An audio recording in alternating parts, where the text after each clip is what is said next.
Eh bien bonjour et bienvenue sur un nouveau tutoriel de l'Académie du Web Design. Au plus tôt, aujourd'hui, c'est une découverte que nous allons faire ensemble.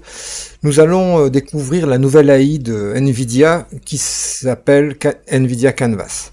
Donc NVIDIA Canvas, c'est la promesse de pouvoir créer des designs qui vont être assistés par AI directement à partir de la carte graphique. Donc l'idée, c'est simplement finalement d'avoir le machine learning sur la carte graphique NVIDIA, et donc de pouvoir, en dirigeant l'AI avec des séquences très simples de dessins, tels que des traits par exemple, lui laisser interpréter ces traits pour créer notamment des paysages avec une résolution assez incroyable. C'est relativement simple à utiliser puisqu'il suffit de savoir dessiner de simples formes pour pouvoir utiliser NVIDIA Canvas. Alors l'idée, en plus à partir donc de cette version 1.4, on retrouve les panoramas dans cette version, donc pour l'instant qui est encore en bêta, mais que l'on peut télécharger très simplement sur nvidia.com studio/canvas, où vous allez donc avec évidemment une carte NVIDIA pouvoir télécharger ce programme.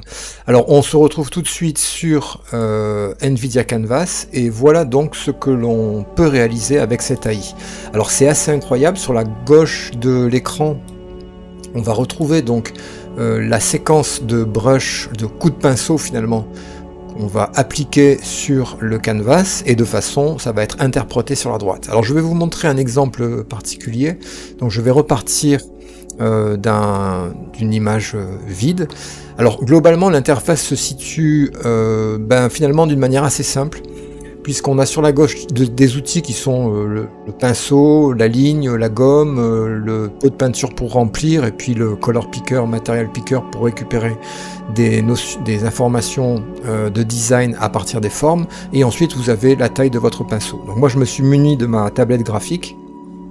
Et vous allez voir donc grâce à ces outils, donc je vais prendre le pinceau, ici vous avez des matériaux, donc c'est des matériaux qui sont finalement physiques, c'est-à-dire le ciel, des nuages, des collines, des montagnes, tous les éléments qui vont vous permettre de créer un paysage, notamment excessivement simplement.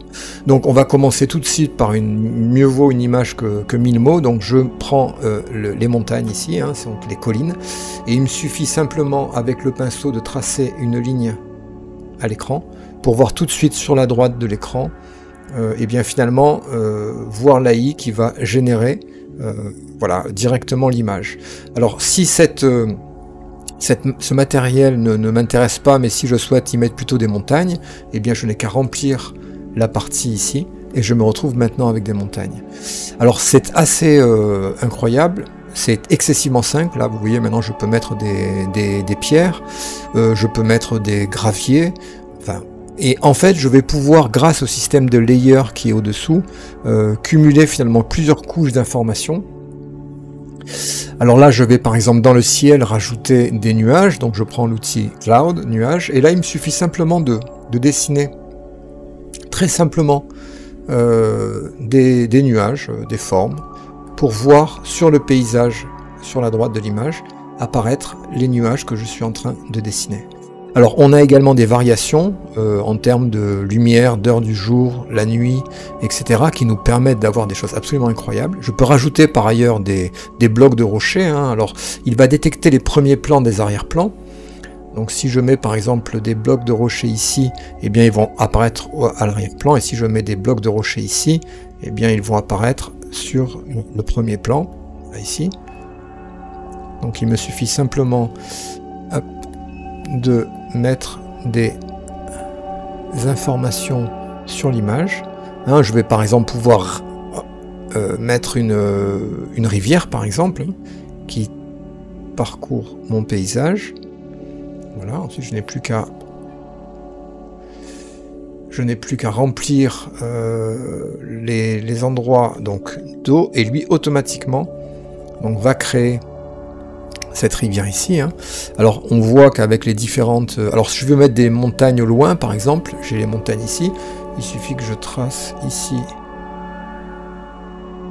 voilà,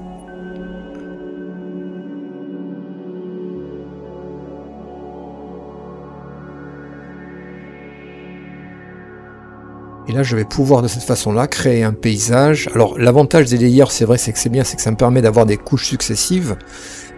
Une fois que j'ai fait ça, ben, je peux rajouter des arbres. Donc, on a des arbres, on a des forêts, on a des buissons. Alors, les arbres, c'est encore plus intéressant puisque finalement, il va suffire que je trace un tronc pour qu'automatiquement, avec des branches, eh bien, il me crée, vous voyez, directement l'arbre ici.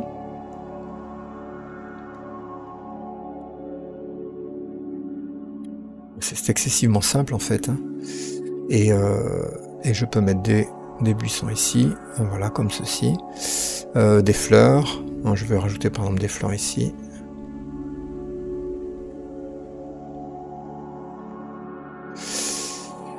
Et je crée comme ceci un paysage, alors avec des modes assez incroyables, hein, quand on voit un petit peu finalement ce que j'ai dessiné et ce que l'AI génère en fait à partir de mon dessin, c'est assez intéressant. Donc je vais créer une image standard, voilà, je vais mettre la mer, donc je vais prendre le pinceau et on va prendre la scie ici et on va tracer, et ensuite on va remplir, et là vous allez voir que voilà, on va tout de suite mettre la mer, hein.